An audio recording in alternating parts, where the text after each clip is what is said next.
Bonjour à tous. Je voulais faire aujourd'hui un retour sur le don de soi. Quand on donne des choses, sans rien attendre en retour, c'est un petit peu le principe du don de soi. Quand on fait du bénévolat, par exemple, moi je cherche à faire du bénévolat. Je veux pas que vous me localisiez par rapport à ma région, mais j'ai contacté les Restos du Cœur, j'ai contacté les Emmaüs, j'ai contacté une autre structure. Malheureusement, en l'occurrence, je ne trouve pas. Et pour être honnête, j'avais trouvé une place, mais mon ex-petite amie travaille là-bas.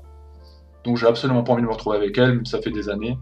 Je ne pense pas que ce soit une bonne idée. Le seul lieu où je pouvais aller, où j'avais un entretien qui était... On me dit oui, on est prêt à vous recevoir. J'ai appris que donc mon ex, la dernière personne que j'ai pu aimer dans ma vie, était là-bas. Donc pour moi, c'est pas possible. Ça va pas être agréable pour elle. Ça va pas être agréable pour moi. Enfin bref, le bénévolat, moi ça me parle beaucoup. Parce que quand on est au chômage ou quand on ne travaille pas, on a du temps à donner. Et si on peut le donner à des gens à qui ça va être utile, c'est cool. Bon, bah, ça peut être un des points de vue du bénévolat. Il y a des gens qui vont faire la maraude. Tout le monde peut faire la maraude. Tout le monde, à quelques exceptions près, les gens trop sensibles, les gens qui eux-mêmes sont peut-être trop dans les problèmes, on va leur déconseiller de faire la maraude. La maraude, je ne sais pas si ça se dit comme ça, mais c'est d'aller dans les rues, la nuit, avec une structure, comme le Secours catholique par exemple, ou d'autres, plus laïques, d'aller donner des repas ou d'aller parler avec quelqu'un qui est dans la rue. Et ça, je voulais le faire pendant un temps et on m'a dit, t'es trop sensible, ne le fais pas, ça va te détruire, tu seras pas bien. En plus, t'es pas très sociable, t'as pas forcément toujours les mots qu'il faut pour parler avec les gens, donc je te le déconseille, connaissant le truc, c'est certainement pas la meilleure option. Et puis il y a des trucs tout simples qu'on peut faire, comme donner de l'argent à quelqu'un qui est dans la rue. Le quelqu'un qui est dans la rue, il y a de fortes chances que ce soit nous plus tard, parce que vous voyez bien que ça devient de plus en plus difficile. On a des retraités qui vivent avec, on va dire, 700 euros par mois. Oui, je pense que c'est ça à peu près, qu'on travaille toute leur vie, en sachant que les pensions vont peut-être diminuer de plus en plus. Donc, le quelqu'un à la rue, ça peut être vous demain. Après un divorce, après un deuil, après un accident de la vie, un gros accident, vous tombez, vous arrêtez de faire vos papiers, vous arrêtez de vous prendre en charge, vous vous retrouvez dans la rue. Il n'y a pas que des gens qui... Il y a des gens qui veulent se réinsérer, en fait, qui sont à la rue. Pour eux, c'est temporaire. Ils continuent à se raser, ils continuent à se laver comme ils le peuvent.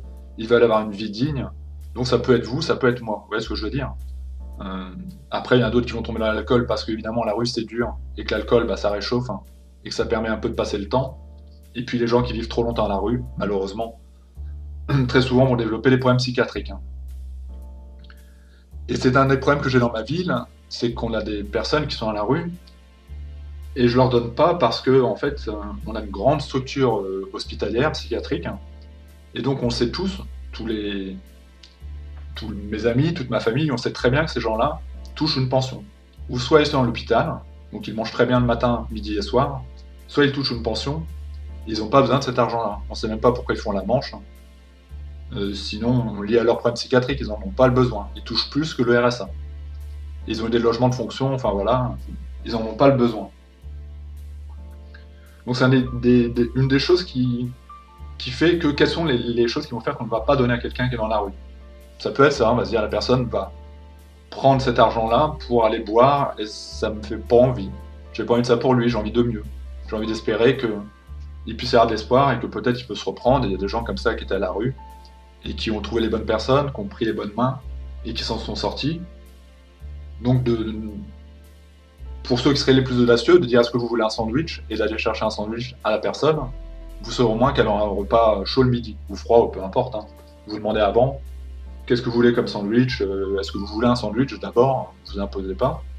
Ça peut être une option, mais moi je suis pas assez... j'arrive pas assez à parler avec les gens pour oser dire ce genre de choses. Et puis après, il y a juste le ressenti. Là, j'ai croisé un homme avec un chien, ça fait plusieurs fois que je le vois, il parle à personne, il n'est pas en train de... Il est dans la rue, donc inévitablement il fait la manche, mais il la fait pas. Il n'est pas toujours en train de demander, il est... Quelque part, il a perdu espoir, je pense, au fond, puisqu'il n'est pas demandé, il n'a pas... Il est là, il est présent, mais il se rend comme s'il se rendait invisible. Et en l'occurrence, lui m'a touché davantage. Je pense pas que ce soit un malade de l'HP, il a qu'un chien. En plus, j'aime les animaux. Ok, imaginons que je prenne de l'argent pour lui donner. que je me dise, c'est pas quelqu'un qui a l'hôpital psychiatrique, donc cet argent-là, il lui sera vraiment utile. Il n'a pas l'air de boire, et bon, combien même, à vrai dire. Je pourrais aller au-delà de ça, comme je disais, ça peut aider à supporter une soirée trop dure, ou ça peut se comprendre. Il est à la rue, c'est quand même le plus important. On peut espérer qu'après, il arrivera à sortir de l'alcool et de la rue, mais dans l'absolu, ok. Qu'est-ce qui fait que je ne pourrais ne pas donner? Qu'est-ce qui fait que les gens ne vont pas donner? Bah, c'est ça, c'est cet aspect-là, l'alcool. Moi, je veux pas, parce que c'est des gens qui ne boivent pas. Il y a les macronistes, hein, certainement beaucoup, qui vont dire ce sont des feignants. Ouais, bah, essayez de vous renseigner sur la précarité en France et peut-être que vous changerez d'avis. Hein. Quand les retraités vivent avec 700 € par mois, voire moins, ils ont travaillé toute leur vie, on peut se dire qu'on est tous un petit peu. On devrait être un peu vigilants sur ce qui peut arriver après. Dans pas très longtemps. Ça peut aller très très vite. Hein. Ils vont casser encore plus le système, et puis on se retrouve à la rue, nous aussi.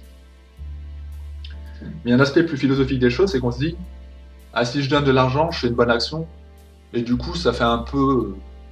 C'est comme si j'ai envie qu'on me voit, alors soit par des gens qui me voient, oh regardez, il donne de l'argent, c'est cool, ou par un Dieu, pour ceux qui ont la foi, et qui se disent, ah regardez, Dieu il me regarde, il sait quelle bonne grâce je viens de rendre. C'est vrai, on peut le penser, mais quel problème ça pose, au final? Moi, évidemment, si j'en viens à cette réflexion-là, c'est parce que je m'intéresse à la foi, parce que ça me parle de plus en plus, parce que je me dis que ça pourrait être moi qui est à la rue, et puis il y a quelque chose qui m'appelle, bah, c'est le cœur, simplement, au niveau du cœur, même si j'ai encore plein de... Enfin, j'ai énormément de défauts et plein de pensées qui me dérangent, mais dans l'absolu, c'est le cœur qui revient un peu plus qu'avant. Qu'est-ce que ça peut faire pour cet homme?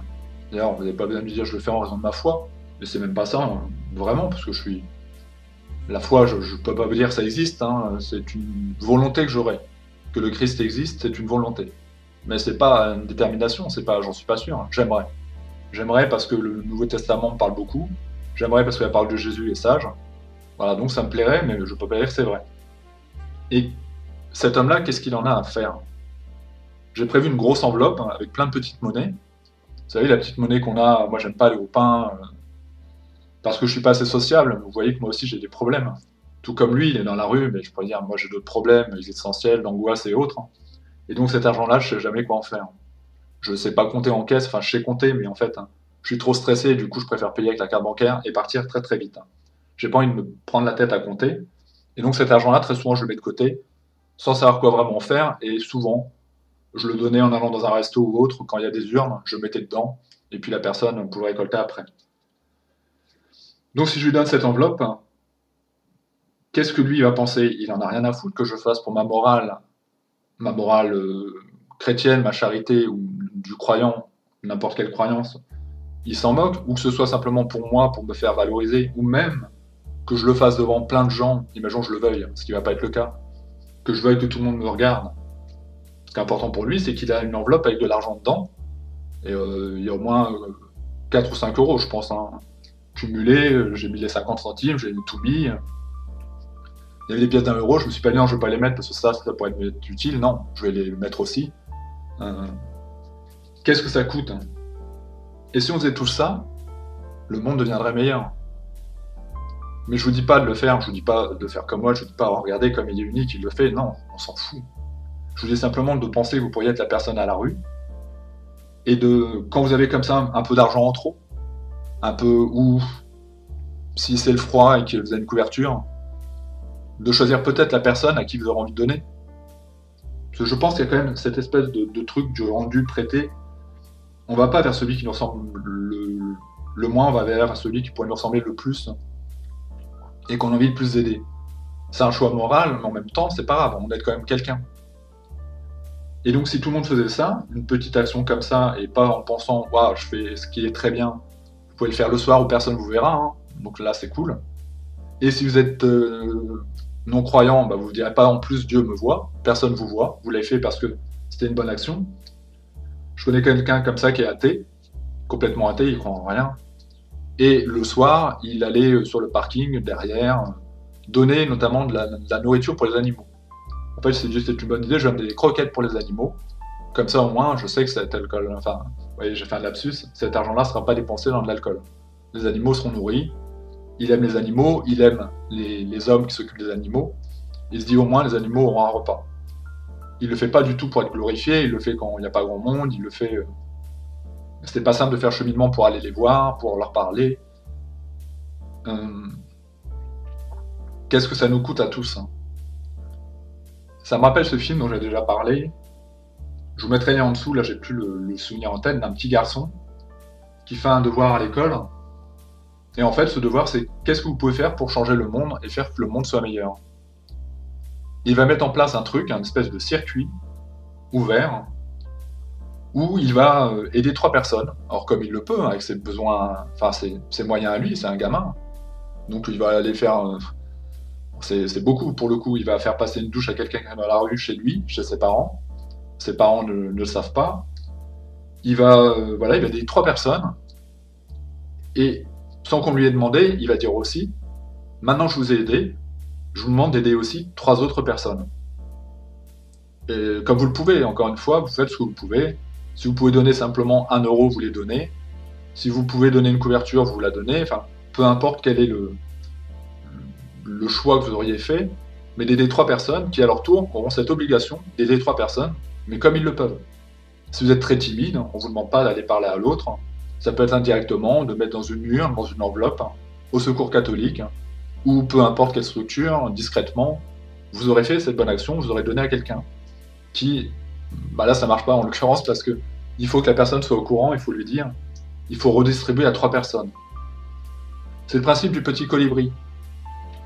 Et en faisant comme ça, inévitablement vous allez atteindre, si jamais ça fonctionne, si les gens sont réceptifs, je dirais au bas mot 50 personnes, c'est normal, ça semble logique.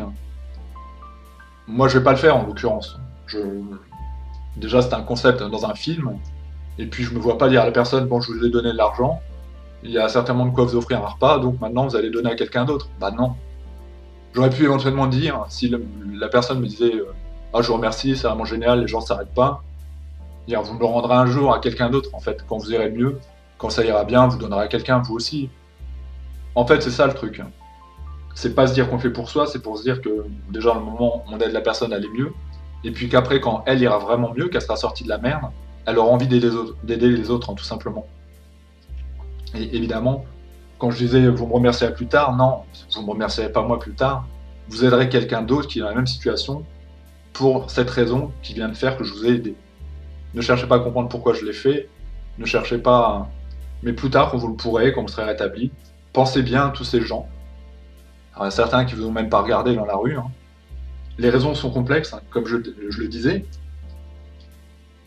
J'en parlais avec quelqu'un de ma famille, je disais...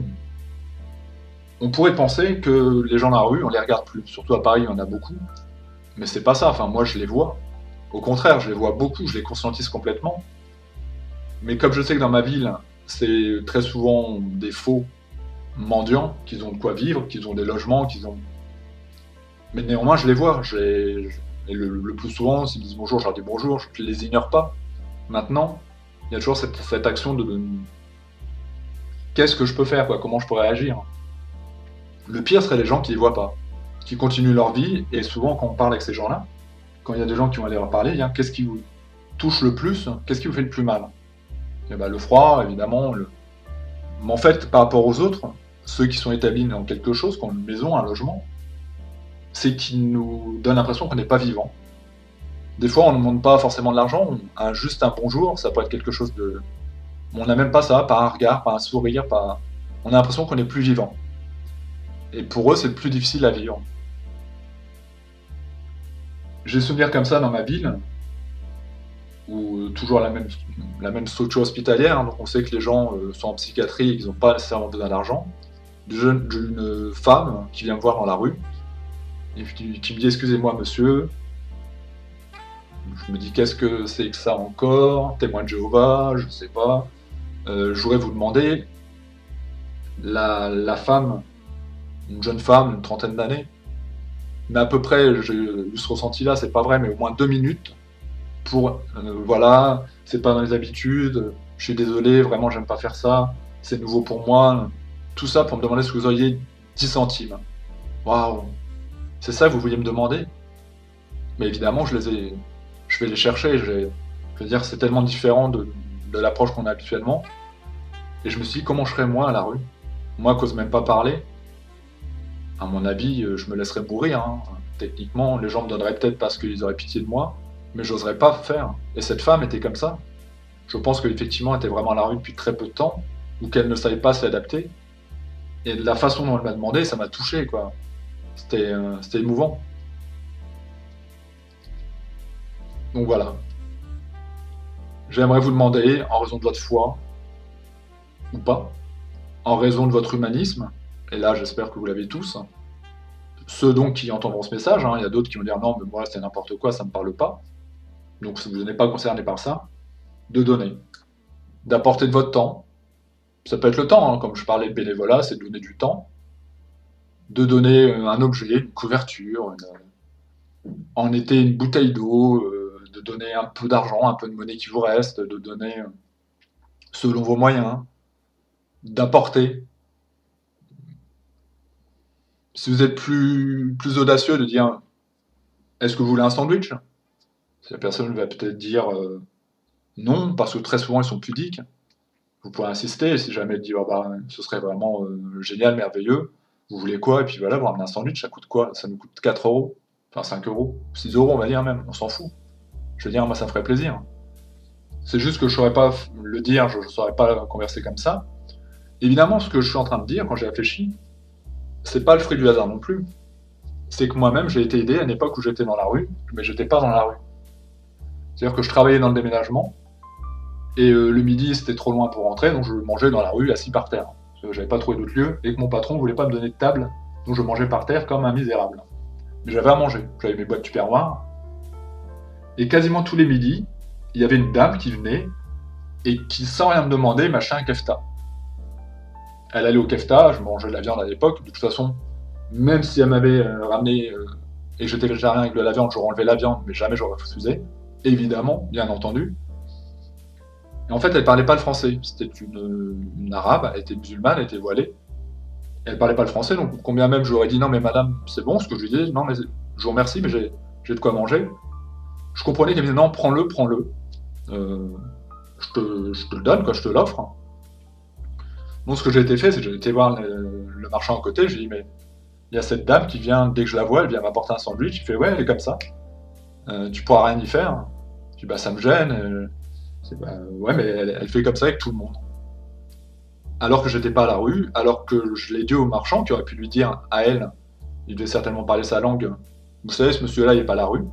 Peu importe. Elle estimait, peut-être que par rapport à ce que mon visage dégageait, par rapport à cette situation pas simple, le travail que je faisais, qui était dur, dans la rue comme ça, dans le froid, dans la pluie parfois, ou à la chaleur, elle estimait qu'elle a envie de m'aider. Et il faut que ces fruits-là jaillissent un jour. Il faut que cette graine qui a été semée, elle l'a pas fait, à mon sens, elle l'a pas fait en raison de sa foi, même si elle était musulmane, si elle était voilée. Elle l'a pas fait en raison de... Elle l'a juste fait parce qu'elle estimait qu'elle avait besoin de m'aider à ce moment-là et qu'elle voyait de la tristesse dans mon cœur. C'est comme ça que je le vois. Et que j'avais beau dire non, non, mais j'ai... Regardez, des fois je montrais ma boîte tupperware. Elle s'en foutait. C'est pas ça qui lui importait. C'est qu'elle voyait une certaine détresse dans mon cœur et elle voulait apaiser cette détresse. Sans pour être autant félicitée ou récompensée, elle l'est maintenant. Je la salue, je l'ai souvent fait. À l'époque de mon ancienne chaîne, j'ai déjà parlé de cette dame, ça m'a marqué. Et on pourrait parler des bons français, bah, c'est pas les bons français qui sont venus m'apporter un sandwich. C'est une musulmane, elle était voilée, donc a priori c'était une musulmane, une grand-mère, quoi, une personne âgée. Hein. C'était dans sa culture. Et pour moi, ce sont des graines qui sont semées et qui doivent un jour rejaillir. Et quelque part, si j'ose le faire, donner cette enveloppe que j'ai prévue à cette personne qui est dans la rue, c'est en raison de la graine qu'elle a fait germer en moi. Et, en l'occurrence, moi j'étais pas à la rue et la personne à qui je vais donner vraiment à la rue, mais quand il dira mieux, peut-être qu'elle se dira, il y a des gens qui effectivement m'ont pas regardé, il y a des gens qui ont même été méprisants, mais il y a aussi des gens qui m'ont donné, il y a des gens qui ont donné ce qu'ils ont pu, il y a des gens qui sortaient du magasin qui m'ont donné peut-être un paquet de gâteaux, se disent j'en ai pas vraiment le besoin. Ouais, bah, mon enfant il va râler, mais bon, hein, ça fera moins de sucreries. Enfin voilà. Ne voyez pas ça du tout comme une leçon moralisatrice. Hein. J'ai plein de défauts, j'ai plein C'est pas ça que je vous dis, hein. Au contraire, je suis par exemple du tout de défaut ni de reproche. C'est simplement que si on le faisait tous, et peu importe la raison pour laquelle on le fait, le monde irait mieux. Les restos du cœur, moi je demande, c'est eux qui veulent pas de moi, c'est fort quand même. Les restos du cœur, les Emmaüs, et puis une autre structure qui donne à manger à des personnes qui sont dans le besoin, ils se moquent de savoir si vous le faites par charité chrétienne, par charité musulmane, ou bien parce que vous êtes humaniste. Tout ce qui importe, c'est qu'ils disent cool, vous vous proposez gratuitement pour vous donner de vos bras, pour charger et décharger des camions. Sur Paris, je pense que je serais pris. J'ai vu qu'ils cherchaient des bénévoles, et moi, c'est sûr que j'irai. C'est dans ma nature. Hein. Bon, dans ma région, en l'occurrence, c'est pas le cas, mais ils s'en foutent. Hein. Ils pourront après peut-être vous interroger qu'est-ce qui fait que vous vous intéressez à ça. J'ai vu un reportage à la télé sur les Restos du Cœur. Évidemment, c'est une cause qui me parle. Et j'ai vu que vous cherchiez des bénévoles, donc je me suis proposé. Tout simplement, je travaille pas. J'ai envie d'aider les autres. Parce que parfois dans ma vie, on m'a aidé. Parce que on m'a tendu des mains. J'ai envie de tendre la main. Ça peut aider les personnes. Moi, ça me coûte rien. Ça apporte beaucoup. Ça m'apporte beaucoup. J'ai travaillé aux Emmaüs, ce qui veut rien dire. Je n'ai pas travaillé, j'étais bénévole aux Emmaüs. Mais ça m'a appris beaucoup. On a été faire des livraisons de meubles dans des cités un peu douteuses hein, de ma région. On a vu tout.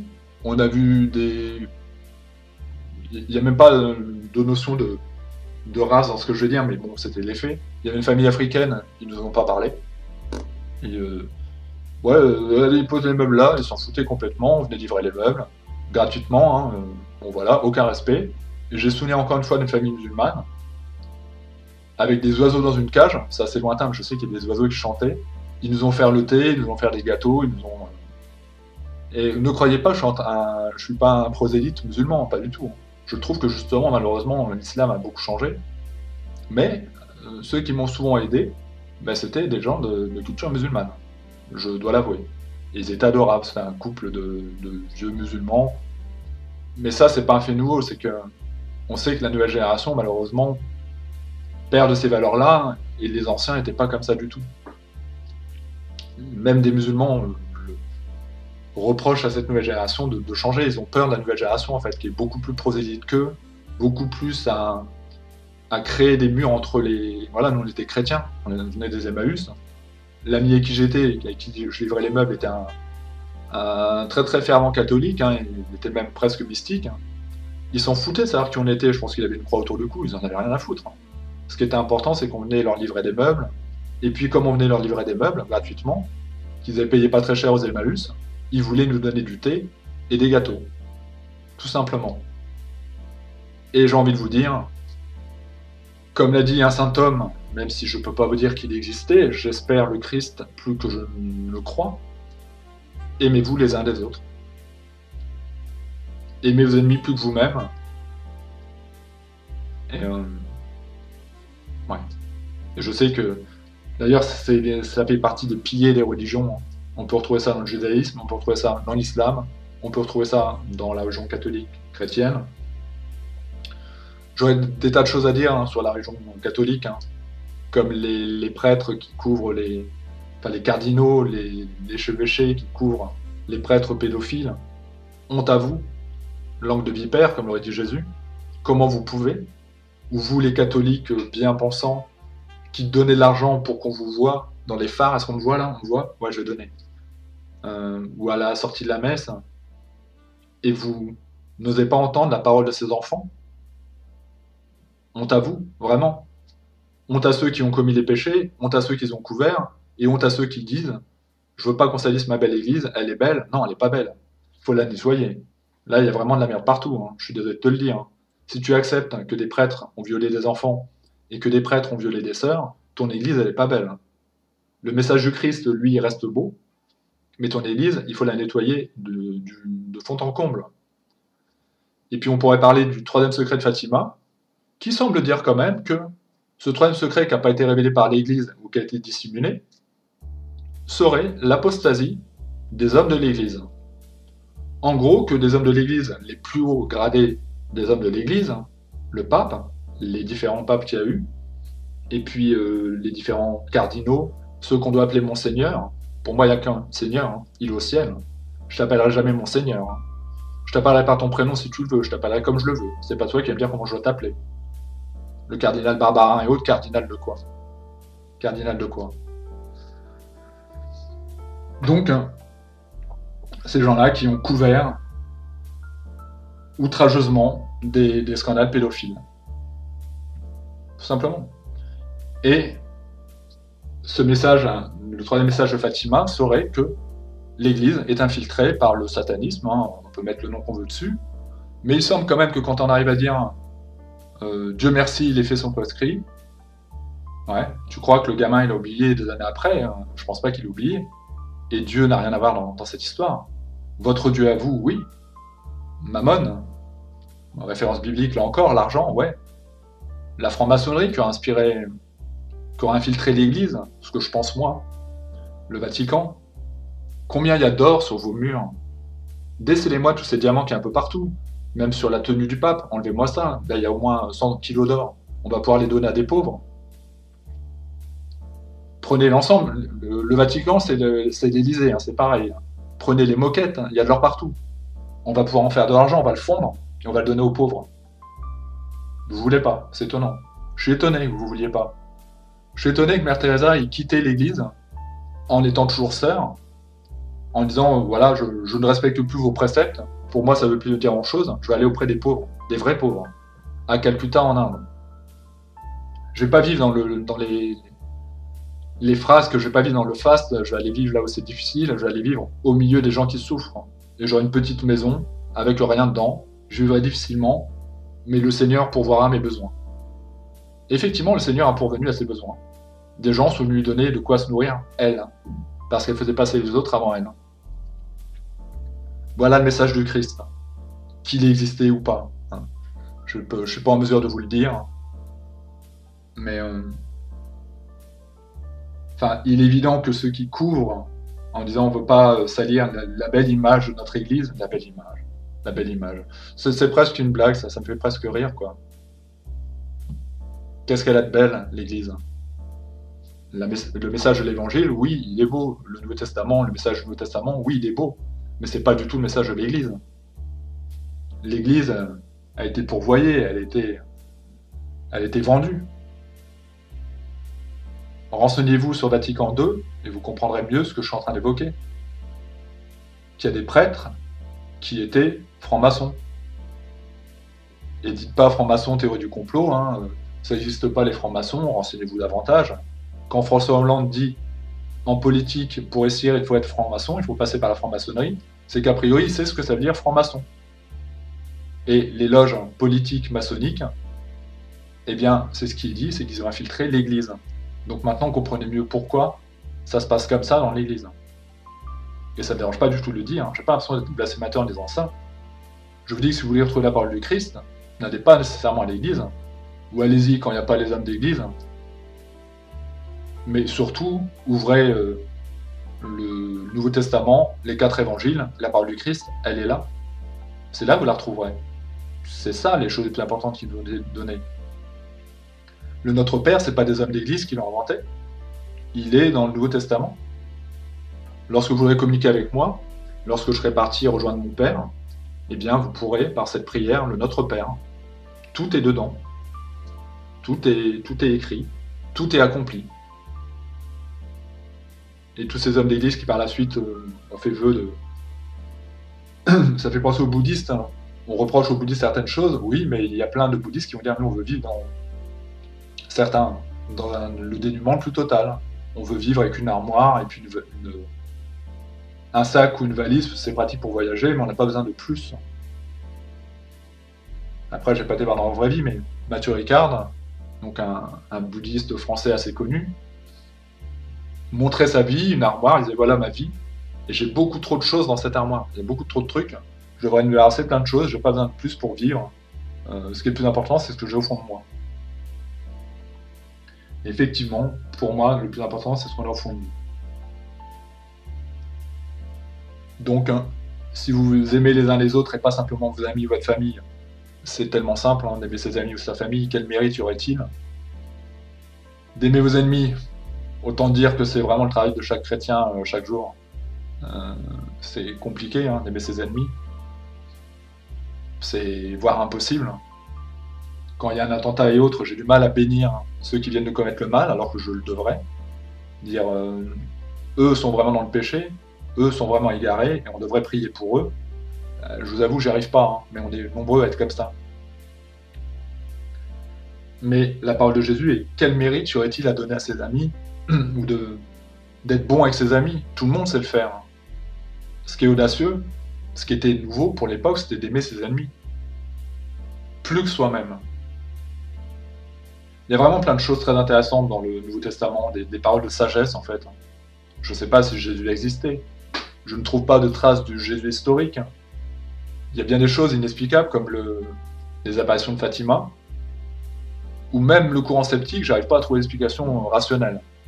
Sinon, des trucs météorologiques, mais qui auraient été annoncés à la date précise et au jour précis par des petites illettrées bergères, à mon avis, elles n'étaient pas douées en astronomie ou en astrophysique, pour décrire un événement météo à tel jour, telle date.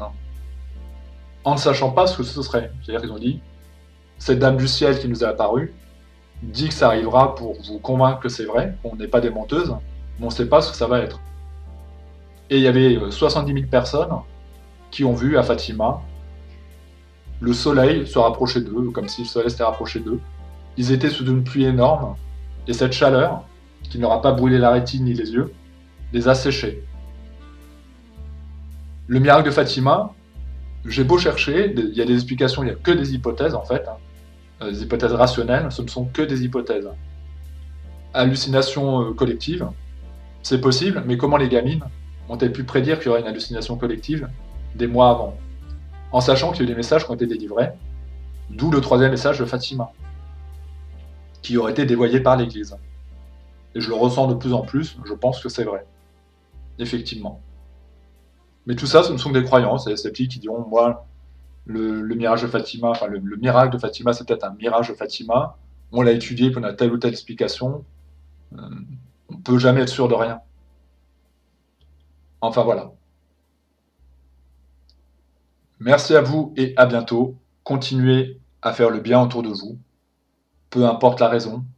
Si vous faites du bien à quelqu'un, c'est le plus important. On se moque du résultat, on se moque de... Ce qui est important, c'est que la personne aura une meilleure soirée, c'est que la personne... Si vous faites du bénévolat, c'est qu'ils iront beaucoup plus vite si vous êtes deux, ils sont deux dans l'équipe, vous arrivez, vous serez trois. Ça ira beaucoup plus vite à trois, ça ne coûte rien, et ça apporte beaucoup à l'autre. Et c'est ça le plus important. Exit les religions, exit les actes de foi, juste, ça aidera beaucoup son prochain. Et ça, c'est énorme. Merci à vous et à bientôt. Portez-vous bien. Et n'y voyez pas là une glorification personnelle. Absolument pas. C'est pas ça que je suis en train de dire. Je suis en train de dire justement, quand on le fait, on peut tous penser le faire. C'est pas grave. C'est pas grave. Vous ne demandez pas de l'argent pour vous. C'est pas comme certains qui disent à un ministère qui nous donnez-moi de l'argent. Moi, je vous donne pas je vous dis pas de demander de l'argent, je vous dis d'en donner. Je vous dis de donner de votre temps. Je vous dis pas de prendre à quelqu'un. Je vous dis de donner, de partager, de redistribuer. Ça me parle.